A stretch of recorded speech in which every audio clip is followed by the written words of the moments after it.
Bismillah. Assalamualaikum warahmatullahi wabarakatuh. Alhamdulillah. Wassalatu wassalamu ala rasulillah wa ala alihi wa sahbihi wa mawalah. Apa kabar anak-anak Ustadz? Saya harapkan semua antum dalam keadaan sehat, selalu dalam lindungan Allah Subhanahu wa taala, dan semakin semangat dalam mengikuti pembelajaran daring kita hari ini. Baiklah anak-anak Ustadz, setelah libur 1 pekan, Ustadz harapkan antum tambah semangat dalam pembelajaran ini.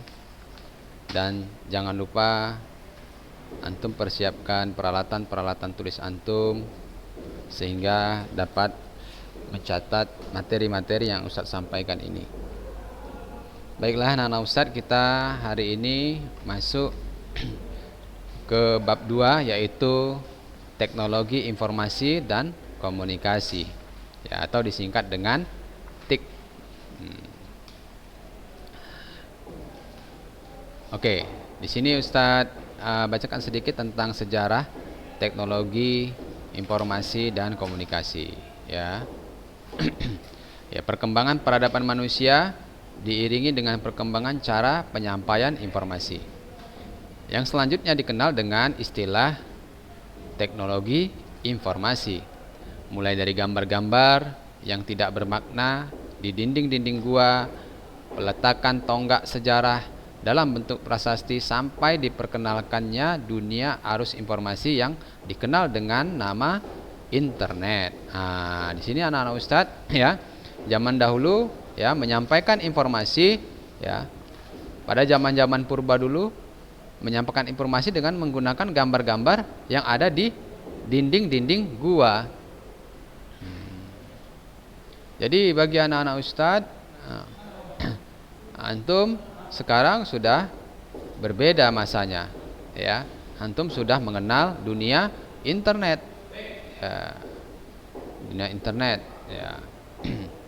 Jadi saya lanjutkan. Pada zaman prasejarah, teknologi informasi dan komunikasi yang dilakukan manusia berfungsi sebagai sistem untuk pengenalan bentuk-bentuk yang manusia kenal, ya. Untuk menggambarkan informasi yang diperoleh, mereka menggambarkan di dinding-dinding gua tentang berburu dan juga tentang binatang buruan. Pada masa tersebut, manusia mulai mengidentifikasi benda-benda yang ada di sekitar, lingkungan tempat mereka tinggal. Kemudian melukiskan pada dinding gua tempat tinggalnya. Komunikasi manusia pada zaman ini berupa suara, dengusan, dan menggunakan isyarat tangan.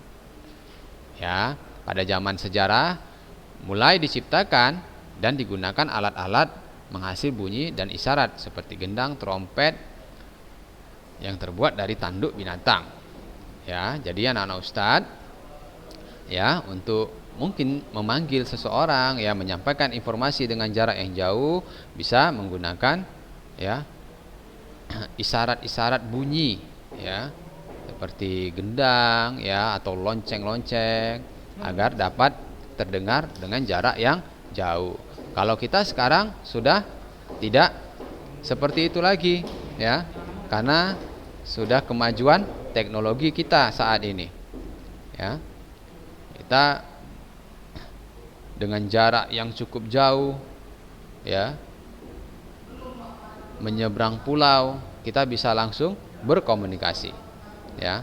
Itu termasuk kemudahan-kemudahan yang ada di zaman kita, ya. Allah memudahkan kita dalam berkomunikasi. Oke. Nah, di sini ada perkembangan masa, ya, dalam sistem informasi. Ya. Di sini ada 3000 sebelum Masehi.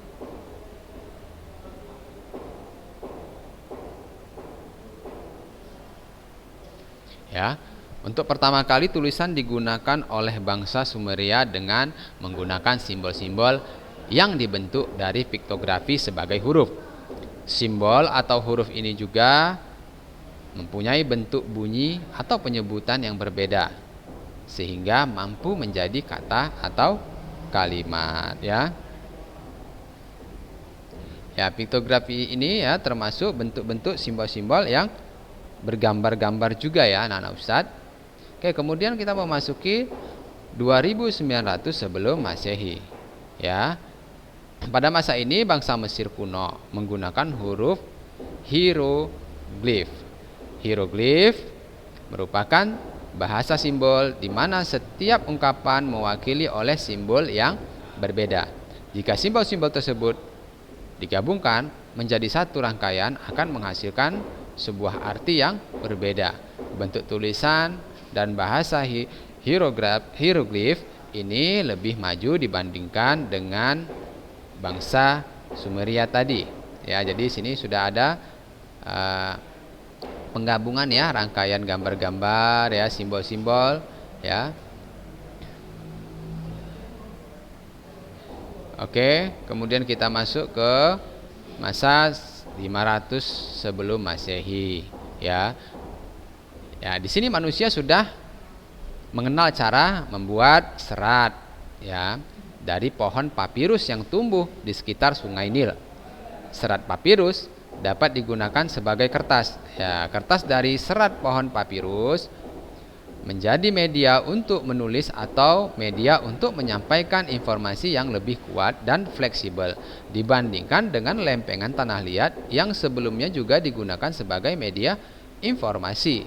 Nah, di sini anak-anak Ustadz, menurut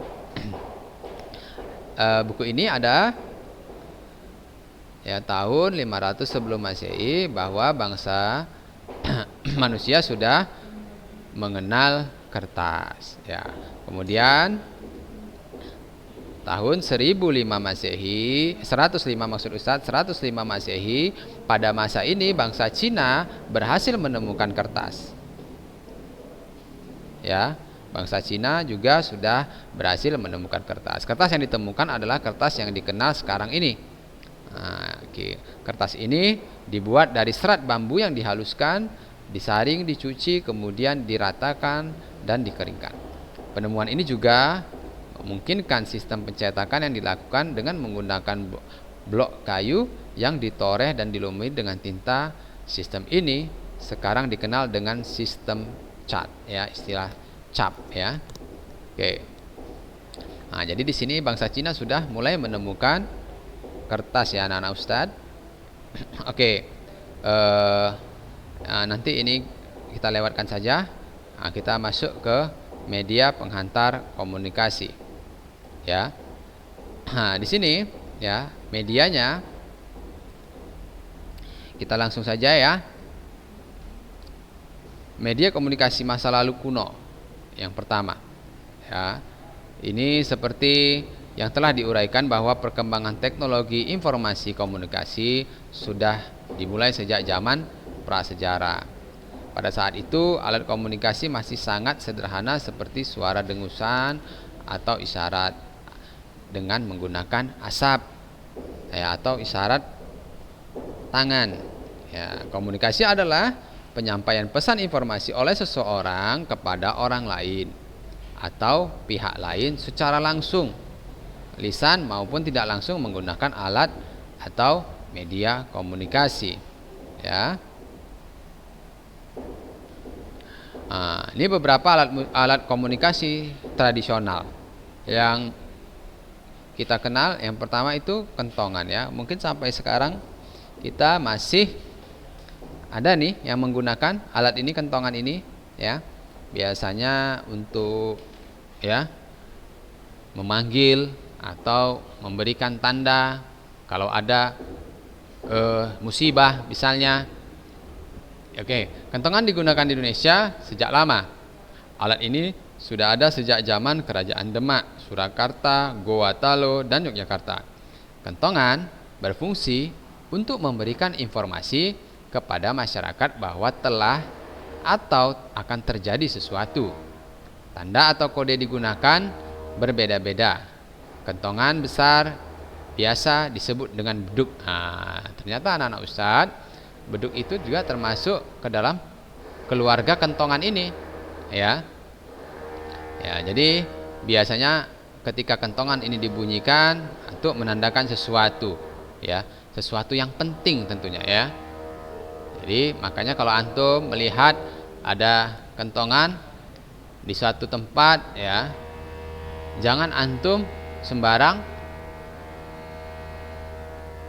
membunyikannya, ya, karena kentongan ini adalah menandakan sesuatu yang penting. Nanti antum main-mainkan, orang pada berdatangan, ya.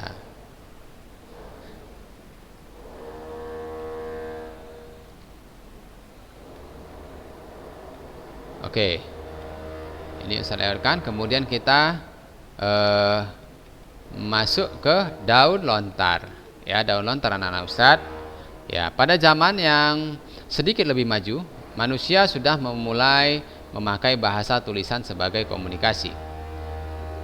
Kegiatan surat menyurat di Indonesia telah dimulai sejak Kerajaan Kutai Tarumanegara, Majapahit, Sriwijaya, dan Mataram. Pada waktu itu surat menyurat hanya terbatas antar kerajaan saja. Media yang digunakan untuk menulis surat adalah daun lontar. Selain itu ada juga yang menggunakan kayu, bambu, ya, tulang binatang, ya, rotan, dan lempengan batu yang dikenal dengan nama prasasti. Ya, jadi anak-anak Ustadz, mungkin antum sekarang ini sudah tidak tidak berhubungan, mungkin tidak pernah, ya, berkomunikasi menggunakan surat, ya, surat. Karena apa? Karena sekarang sudah dimudahkan dengan aplikasi-aplikasi yang ada di handphone antum, memudahkan antum untuk mengirimkan berita. Tetapi kalau zaman dahulu, ya, untuk jarak yang jauh, ya, hanya menggunakan surat, ya, surat. Jadi sekali lagi Ustadz katakan bahwa kita ini sekarang banyaknya kenikmatan, ya, dan kemudahan-kemudahan yang diberikan Allah Subhanahu wa taala kepada kita, ya. Oke, berikut daun lontar adalah sebagai bahan, ya, bahan naskah yang dipakai di Asia Selatan dan di Asia Tenggara. Di Nusantara banyak ditemukan naskah daun lontar, diantaranya dari Jawa, Sunda, Bali, Madura, Lombok, dan Sulawesi Selatan. Di Sulawesi Selatan, lontar dikenal dengan sebutan lontara. Bentuk lontara agak berbeda dengan lontar di daerah Jawa dan Bali. Lontar di Sulawesi Selatan disambung-sambung sampai panjang dan digulung menyerupai sebuah kaset. Ini anak-anak Ustadz, inilah salah contoh lontar yang di Sulawesi Selatan, ya, lontara namanya, ya. Jadi seperti ini kira-kira, ya, bentuknya.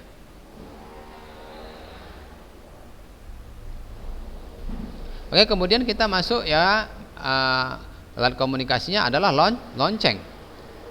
Lonceng atau genta adalah suatu peralatan sederhana yang digunakan untuk menciptakan bunyi. Bentuk lonceng biasanya menyerupai sebuah tabung dengan salah satu sisi yang terbuka dan bergema saat dipukul. Alat untuk memukul dapat berupa kayu, besi. Lonceng pada umumnya dibuat dari logam, ya. Perhatikan anak-anak Ustadz, lonceng ini banyak digunakan dalam peribadatan berupa beberapa agama, ya. Tentunya bukan agama kita, ya, anak-anak Ustadz. Ya, ada di agama lain menggunakan lonceng sebagai tanda untuk peribadatan mereka, ya. Makanya kepada anak-anak Ustadz saya sampaikan di sini bahwa antum jangan sembarangan juga ini mengenai lonceng, ya. Ya, jadi antum nggak perlu juga menggunakan lonceng di rumah antum sebagai tanda, nggak usah, ya. Nggak perlu, karena lonceng itu adalah sebuah tanda untuk peribadatan agama lain, ya. Jadi antum tidak usah meniru-niru, ya. Kita hanya sebagai pengetahuan saja. Oke, ya. Seiring perkembangan teknologi komunikasi modern, lonceng sudah jarang digunakan. Nah, ini juga sudah jarang digunakan anak-anak Ustadz. Meskipun demikian ada beberapa tempat masih menggunakan. Ya. Oke. Misalnya ada juga di sekolah-sekolah yang untuk pergantian jam pelajaran digunakan lonceng, atau jam istirahat atau masuk kelas ya. Nah, itu zaman dahulu ya anak-anak Ustadz, itu sekolah-sekolah zaman dahulu. Ya, yang sekarang kita sudah menggunakan bel listrik ya, atau juga pemberitahuan menggunakan mikrofon untuk pergantian jam pelajaran. Oke, berikut adalah burung merpati. Burung merpati. Ya, merpati pos. Nah ya, merpati pos adalah burung merpati yang dilatih untuk mengantarkan surat atau pesan. Ya, merpati merupakan salah satu jenis burung yang cukup pintar, memiliki daya ingat yang kuat, kemampuan navigasi, dan memiliki naluri alamiah yang dapat kembali ke sarang meskipun sudah pergi dengan jarak yang jauh dan waktu yang lama. Nah, makanya sering mengatakan ada jinak-jinak merpati. Nah, pernah antum mendengar kata jinak-jinak merpati? Ya, ya. Merpati itu akan kembali lagi ke sarangnya, walaupun dia sudah pergi ke tempat yang jauh. Oke, jadi tetapi merpati ini adalah merpati yang khusus ya, yang sudah terlatih. Ya. Jadi kalau antum punya merpati, antum kasih surat, antum suruh, belum tentu bisa, harus antum latih dulu. Dengan sifat-sifat tersebut, ya, yang dibawa merpati pos pasti sampai ke tujuan, ya. Atau sangat kecil kemungkinan surat tersebut nyasar. Merpati pos diberi makan khusus berupa campuran kalium karbonat dan minyak ikan. Campuran tersebut berguna sebagai vitamin yang dapat membuat merpati menjadi kuat dan lebih mudah dilatih. Di Indonesia, rata-rata merpati pos merupakan hasil perkawinan silang antara ras Jansson dan Delbar dari Belgia dengan ras unggulan lainnya. Ternyata nih memang merpatinya khusus ya anak-anak Ustadz ya. Oke, berikutnya adalah prasasti. Apa itu prasasti? Prasasti adalah piagam atau dokumen yang ditulis pada bahan yang keras dan tahan lama. Dalam pengertian modern di Indonesia, prasasti sering dikaitkan dengan tulisan di batu nisan atau di gedung, terutama pada saat peletakan batu pertama atau peresmian suatu proyek bangunan. Hal ini kalau prasasti di batu-batu cadas seperti ini, seperti di gambar ini anak-anak Ustadz, kita sangat jarang sekali melihat ya anak-anak Ustadz. Tetapi di zaman modern ini kita sering melihat di sebuah gedung-gedung yang besar ya. Ada sebuah prasasti yang biasanya ditandatangani oleh para pejabat setempat ya, menandakan peresmian gedung tersebut ya. Itu juga termasuk ke dalam prasasti atau di batu nisan ya.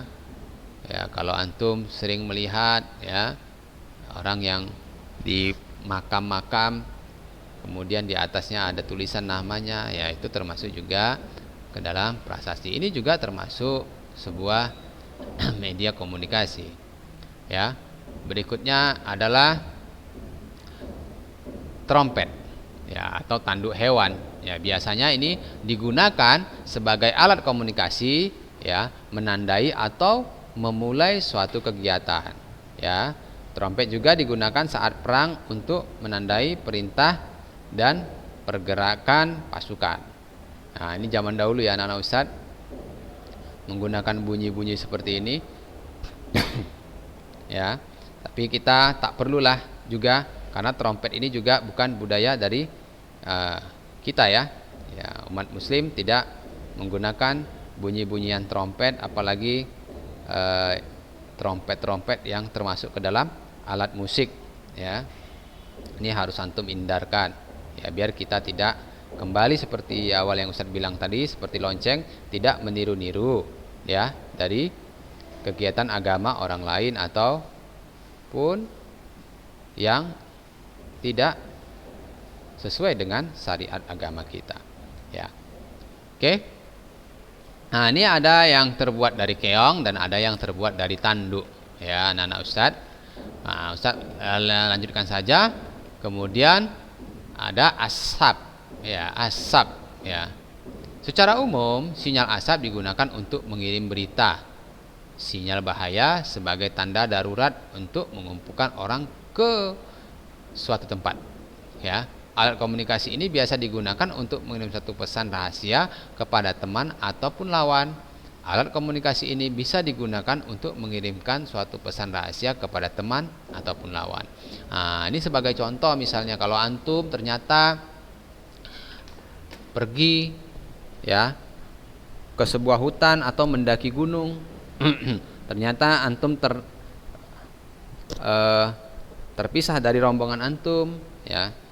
Ya, mungkin antum bisa memberikan sebuah tanda, ya, dengan membuat asap agar teman-teman antum mengetahui bahwa antum berada di satu tempat yang bisa ditemukan, ya. Jadi kalau biasanya ada asap, asap itu akan membumbung tinggi ke udara dan dapat dilihat oleh orang dari kejauhan, ya.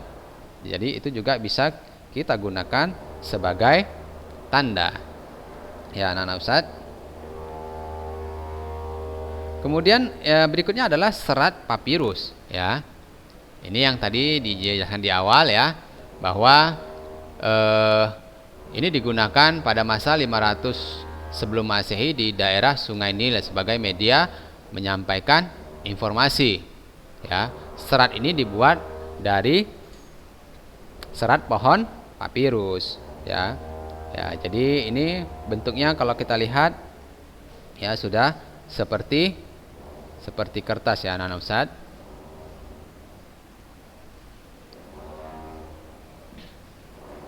Oke, ini tadi adalah piktograf yang digunakan pada masa 3000 tahun sebelum Masehi, ya, di Sumeria, atau piktografy berupa simbol-simbol yang apabila disusun bisa menjadi kata, kalimat, bahasa yang memiliki makna tertentu. Nah, ini gambar-gambarnya, ya, contoh-contohnya menyampaikan sebuah cerita dengan dalam bentuk gambar-gambar, ya. Baiklah anak-anak Ustadz, di sini ada sebuah tugas yang Ustadz berikan kepada antum, tetapi tugas ini tidak perlu berkelompok, ya. Tidak perlu berkelompok, antum cukup mengerjakannya secara pribadi saja, ya. Di sini ada antum disuruh menuliskan alat-alat komunikasi kuno dan fungsinya, ya. Kemudian antum buatlah kesimpulan dari pengamatan yang telah antum lakukan, ya. Nah, di sini ada beberapa, ya. Berapa banyak Ustadz? Semakin banyak antum isi akan semakin baik, ya. Jika antum ada pertanyaan, antum bisa langsung menanyakan Ustadz, ya. Waktu yang Ustadz berikan kepada antum, ya, adalah 1 pekan dari sekarang. Jadi antum bisa mengirimkannya, ya, selama 1 pekan ini, ya, anak-anak Ustadz. Ya, jika tidak ada lagi, maka Ustadz cukupkan saja pembelajaran kita hari ini, ya. Saya tutup dengan subhanakallahumma wa bihamdik asyhadu alla ilaha illa anta astaghfiruka wa atubu ilaik. Assalamualaikum warahmatullahi wabarakatuh.